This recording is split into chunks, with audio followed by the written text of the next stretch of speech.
اللہ کی توفیق سے مجھے یہ بیان کرنا ہے کہ حضور غوث الاعظم دستگیر بعد وصال بھی ایسے ہی تصرف اور مدد کرتے ہیں جیسے وہ وصال سے پہلے ظاہری حیات میں تصرف اور امداد کرتے تھے، کیونکہ غوث پاک کے وصال کو کم و بیش 900 سال بیت گئے، تقریباً کم و بیش 900 سال بیت گئے سرکار غوث پاک کے وصال کو۔ تقریباً 570 یا 71 میں حضور غوث الاعظم دستگیر کا وصال ہوا ہے، اور ابھی تقریباً چل رہا ہے 1440، تو تقریباً 900 صدیاں کم و بیش بیت چکی ہے حضور غوث پاک کو۔ تو اب ایک طبقہ یہ کہتا ہے کہ چلیں ٹھیک ہے، جب تک وہ زمین کے اوپر حیات تھے تو وہ مدد کرتے رہے، امداد کرتے رہے، پکارنے والوں کی فریاد کو سنتے رہے، لیکن اب چونکہ وہ وصال کر چکے ہیں اور وصال کرنے کو تقریباً 9 صدیاں بیت چکی ہے، تو اب پھر وہ کیسے مدد کرتے ہیں؟ تو پہلے اس پر ہم قرآن کی طرف جائیں گے، پھر اس کے بعد ہم حدیث کی طرف آئیں گے اللہ کی توفیق سے، اور پھر اقوال اسلاف کی طرف، اور پھر واقعات کی طرف اگر وقت میں گنجائش رہی تو۔ اللہ تعالیٰ قرآن مقدس میں ارشاد فرماتا ہے وَلَا تَقُولُوا لِمَن يُقْتَلُ فِي سَبِيلِ اللَّهِ أَمْوَاتٌ بَلْ أَحْيَاءٌ وَلَكِنْ لَا تَشْعُرُونَ، جو اللہ کی راہ میں مارے جائیں انہیں مردہ مت کہو، اور ایک مقام پر فرمایا کہ انہیں مردہ گمان بھی مت کرو، وَلَا تَحْسَبَنَّ الَّذِينَ، یہ آیہ کریمہ کے اندر اللہ تعالیٰ نے ان کو مردہ گمان کرنے سے ہی منع کیا ہے، لیکن یہ جو آیہ کریمہ ہے یہ خاص نازل ہوئی ہے شہدائے احد کے لیے، اور وہ آیہ کریمہ بھی خاص نازل ہوئی ہے شہدائے احد کے لیے، اس کا شان نزول خاص ہے شہدائے احد کے لیے، اور اس کا حکم عام ہے ہر شہید کے لیے، اسی لیے ہر شہید پر یہ آیہ کریمہ پڑھی جاتی ہے۔ گفتگو بہت دھیان سے سننی ہوگی تاکہ اللہ ہمارے عقیدوں کو مضبوط کرے، ہماری نسلوں کے عقیدوں کو اللہ مضبوط کرے، اور ہمیں اللہ رب العزت چٹنگ باز لوگوں سے وابستہ ہونے کی بجائے اللہ ہمیں اپنے دوستوں سے وابستہ ہونے کی توفیق عطا فرمائے، تاکہ ہماری دنیا بھی سلامت رہے، قبر بھی سلامت رہے، اور میدان محشر بھی سلامت رہے۔ بڑا خطرناک وقت ہے یہ، اس وقت ایمان بک رہا ہے، اس وقت مذہب بک رہا ہے، اس وقت مطلب بک رہا ہے، تقریریں بک رہی ہے، گفتگو بک رہی ہے، چہرے بک رہے ہیں، ضمیر بک رہے ہیں، دل بک رہے ہیں، سب فروخت ہو رہا ہے، یعنی کہ منڈی ہی منڈی ہے، بازار ہی بازار ہے۔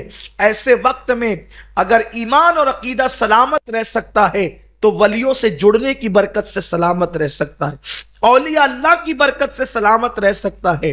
تو اللہ رب العزت نے فرمایا کہ انہیں مردہ نہ کہو جو اللہ کی راہ میں مارے جائیں، اور ارشاد فرماتا ہے بل احیاء، بلکہ وہ زندہ ہیں، اور پھر فرماتا ہے لا تشعرون، اور تمہیں شعور نہیں ہے۔ کون زندہ ہے؟ جو کافر کی تلوار سے کٹا، جو اللہ کی راہ میں دشمنان خدا و رسول سے کٹا، تو وہ کون ہے؟ زندہ ہے۔ یہ کس نے کہا؟ قرآن نے کہا، ٹھیک ہے۔ یہ دوسرے پارے کی آیہ کریمہ ہے، بہت مشہور آیت ہے، مسلمان کے بچے بچے کو پتا ہے، اور جہاں پر وَلَا تَحْسَبَنَّ الَّذِينَ فرمایا وہ چوتھے پارے کی آیہ کریمہ ہے، اور اس میں صرف مردہ، اس میں تو مردہ کہنے سے منع کیا، ان کو مردہ نہیں کہنا، ان کو مردہ نہیں کہنا، یعنی اگر تم نے مردہ کہا تو تم مجرم ہو، مردہ نہیں کہہ سکتے۔ کس کو؟ جو اللہ کی راہ میں مارے جائیں۔ اچھا، یہ نہیں کہا کہ شہید کیے جائیں، کیا فرمایا؟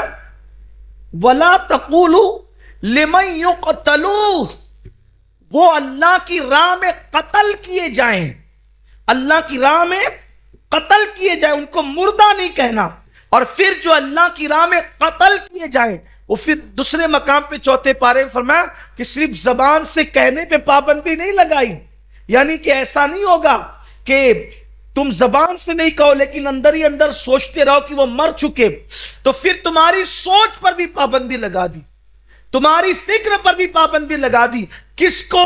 ان کو مردہ نہیں کہنا، کہ جو اللہ کی راہ میں قتل کیے گئے ان کو مردہ نہ کہو، اور گمان بھی نہیں کر سکتے، اگر کہا تو بھی مجرم ہے، کہا تو بھی مجرم ہے، اور گمان کیا تو بھی مجرم ہے۔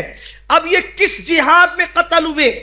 یہ اس جہاد میں قتل ہوئے جس میں دو فوجوں کا آمنا سامنا ہے۔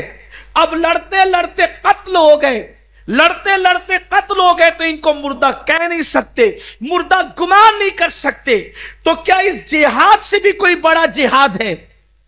اس جہاد سے بھی کوئی بڑا جہاد ہے، اس لیے کہ اس جہاد میں جو قتل ہوا اس کو نہ مردہ کہہ سکتے ہیں نہ گمان کر سکتے ہیں۔ کیا اس سے بڑا بھی کوئی جہاد ہے؟ تو اللہ کے رسول صلی اللہ علیہ وسلم نے حنین کے جہاد سے لوٹتے ہوئے کہا تھا، رجعنا جہاد الاصغر الی جہاد الاکبر، کہ ہم لوٹ رہے ہیں چھوٹے جہاد سے بڑے جہاد کی طرف۔ صحابہ کرام لرز گئے، تلواریں اٹھی، گردنیں کٹی، جسم کٹے، زخم لگے، دھولے اڑی، لہو لہان ہوئے، پریشان ہوئے، پیاسے رہے، بھوکے رہے۔ اتنا خطرناک جہاد تھا۔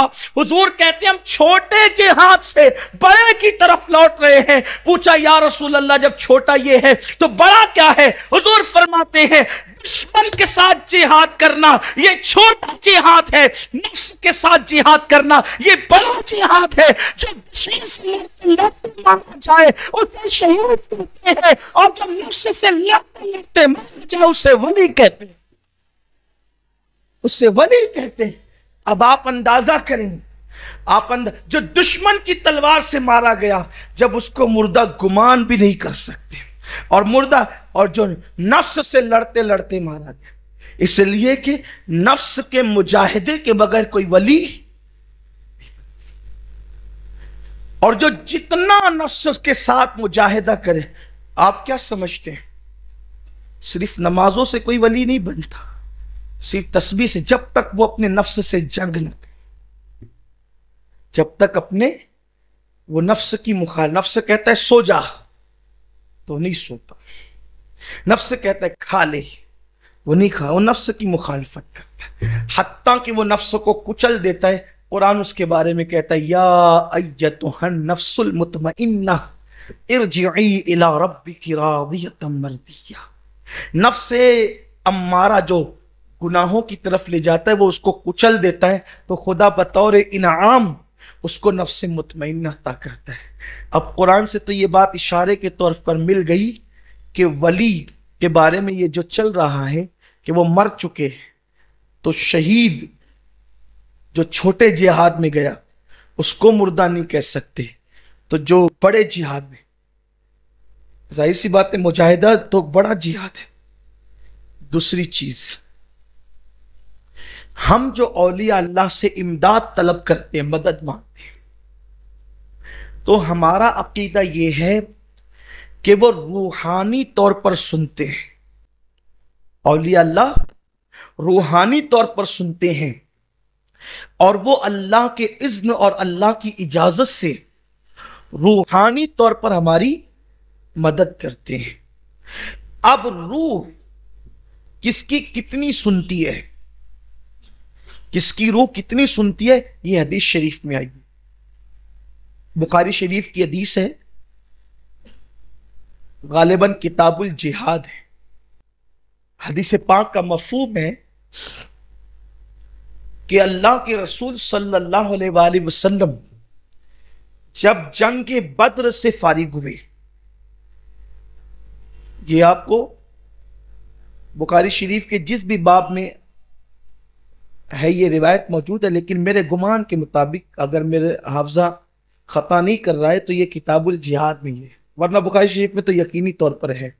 اس کا مفہوم یہ ہے کہ اللہ کے حبیب صلی اللہ علیہ وآلہ وسلم جب میدان بدر سے نکلنے لگے تو بدر سے نکلتے وقت اللہ کے حبیب صلی اللہ علیہ وآلہ وسلم نے چونکہ 70 کفار کم و بیش مرے تھے، قتل ہوئے تھے بدر کے اندر، جن میں سے بڑے بڑے گنڈے مکے کے جنہوں نے بہت ستایا تھا اللہ کے حبیب اور مسلمانوں کو، جیسے ابو جہل، عتبہ، شیبہ، یہ سب بڑے بڑے گنڈے تھے، بڑے بڑے کافر تھے، امیہ بن خلف، یہ سب بدترین لوگ تھے جو مرے تھے۔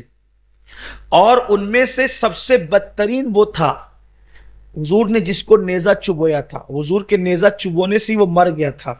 اور حدیث پاک ہے کہ دنیا کا بدترین انسان وہ ہے جو نبی کو قتل کرے یا جس کو نبی قتل کرے۔ نبی کے ہاتھ سے جو مرے وہ بھی بدترین ہے، اور جس کو نبی مار دے وہ بھی بدترین ہے۔ تو اللہ کے حبیب نے اس کو نیزہ چبویا اور وہ مر گیا، تو کافروں نے اس کو تانا دیا کہ حضور نے تجھے نیزہ ہی تو چبویا۔ تو اس نے کہا کہ تمہیں کیا پتا، ابن خلف کہتا ہے تمہیں کیا پتا، اگر وہ مجھ پہ تھوک بھی دیتے تو بھی میں مر جاتا۔ حضور کی اتنی ہیبت تھی، اللہ کے حبیب علیہ السلام میں یہ شان ہے۔ اور میرے آقا کی شان بھی تو دیکھیں آپ، اگر وہ لعاب، وہ تھوک کنویں میں گیا تو کنواں میٹھا ہو گیا، وہ لعاب سوکھے کنویں میں گیا تو کنویں میں پانی آ گیا، وہی لعاب پیاسے بچوں کے منہ میں گیا تو ان کی پیاس ختم ہو گئی، وہی لعاب جابر کی ہانڈی میں گیا تو سالن پورے لشکر کو کام آ گیا، وہی لعاب غوث اعظم کے منہ میں گیا تو ان کو مقرر بنا دیا، وہی لعاب امام حسین کے منہ میں گیا تو معرفت کے چشمے جاری ہو گئے، وہی لعاب علی مرتضیٰ کی آنکھ میں لگا تو آنکھ کی تکلیف دور ہو گئی، وہی لعاب حضرت قتادہ کی آنکھ میں لگا تو ان کا آپریشن ہو گیا، وہی لعاب کسی کے چہرے پہ لگا تو اس کا چہرہ منور ہو گیا، وہی لعاب کسی کی پنڈلی پہ لگا تو اس کی پنڈلی کا درد دور ہو گیا، وہی لعاب اللہ اکبر اگر ابن خلف پہ ڈال دیا گیا تو وہ مر گیا۔ لعاب ایک ہی ہے، کئی شفا ہے کئی زہر ہے۔ پیار سے تھوک دیا تو وارے نیارے ہو گئے، جلال میں تھوک دیا اچھا والا انسان تڑپ کر مرنے لگا۔ یہ آقا کا معجزہ ہے۔ جو مارنے والے ہتھیار ہے وہ بچانے کا کام وہ لوگ کر سکتے ہیں، اس کو مار کے کوئی بچ سکتا ہے؟ تیر مارنے کا کام کرتا ہے، اس کو چبو دو تو مرے گا انسان۔ یہ لعاب مصطفیٰ کا معجزہ ہے۔ کہیں زندگی بنتا ہے، کہیں موت بنتا ہے، کہیں دوا بنتا ہے، کہیں شفا بنتا ہے۔ تو یہ آقا کی شان ہے، میرے آقا صلی اللہ علیہ وآلہ وسلم کی۔ تو حضور علیہ الصلوۃ والتسلیم نے وہ جو حضور کے ساتھیوں نے جن کو مارا تھا وہ بدترین مخلوق تھے جن کو مارا گیا تھا۔ ایک تو حضور کے ہاتھ سے مرا تھا، یعنی مرا تھا سے مراد کی حضور نے صرف نیزہ چبو دیا تھا، اس کو تڑپنے کے لیے چھوڑ دیا تھا۔ پھر اس کے بعد جس کو امت کا فرعون کہا گیا، ابو جہل، وہ مرا تھا۔ اس کا مطلب کتنے بدترین کفار تھے وہ، اور ان کے کفر میں کوئی شک نہیں ہو سکتا۔ جب حضور بدر کے میدان سے نکلنے لگے تو حضور علیہ الصلوۃ والتسلیم نے فرمایا کہ ان کو کنویں میں ڈال دو، ان کفار کی لاشوں کو کنویں میں ڈال دو۔ تو ان کی لاشوں کو کنویں میں ڈال دیا گیا۔ میں اس کی تشریح کے ساتھ روایت پیش کر رہا ہوں، کنویں میں ڈال دیا گیا۔ کنویں میں ڈالنے کے بعد میرے آقا علیہ الصلوۃ والتسلیم میدان میں کھڑے ہو کر کے پکارنے لگے، اے ابو جہل، اے عتبہ، اے شیبہ، اے فلاں، اے فلاں، اے فلاں۔ حضور نام لے لے کر کے کہتے تھے کہ دیکھا میرے اللہ کا وعدہ سچا ہو کر کے رہا، اللہ نے ہمیں کامیاب کیا، تمہیں نامراد کیا۔ حضور یہ کہہ کر ان سے بات کرنے لگے۔ اب وہ تو مر چکے تھے، وہ تو مر گئے تھے، کٹ گئے تھے۔ تو صحابہ کرام کو حیرت بھی، یا رسول اللہ تو مر گئے نا، حضور یہ تو مر گئے ہیں، آپ ان سے کلام کر رہے ہیں۔ تو آقا علیہ السلام نے کیا فرمایا؟ یہ تم سے زیادہ سنتے ہیں۔ کیا فرمایا؟ یہ تم سے زیادہ سنتے ہیں۔ بظاہر کلام کا یہ معنی نکل رہا ہے کہ یہ کلام حضور نے کس سے کیا؟ صحابہ سے کیا۔ یعنی صحابی جو جسم سے سن رہا ہے، صحابی جو جسم سے سن رہا ہے، اپنے جسم کے کان سے سن رہا ہے، یا یوں کہہ لیجئے کہ مومن اپنے جسم کے کان سے جتنا سن رہا ہے اس سے زیادہ کون سنتا ہے؟ کافر کی روح سنتی ہے۔ یہی مطلب اس کا نکل رہا ہے۔ یعنی ابو جہل کی روح کس سے زیادہ سن رہی ہے؟ مومن کے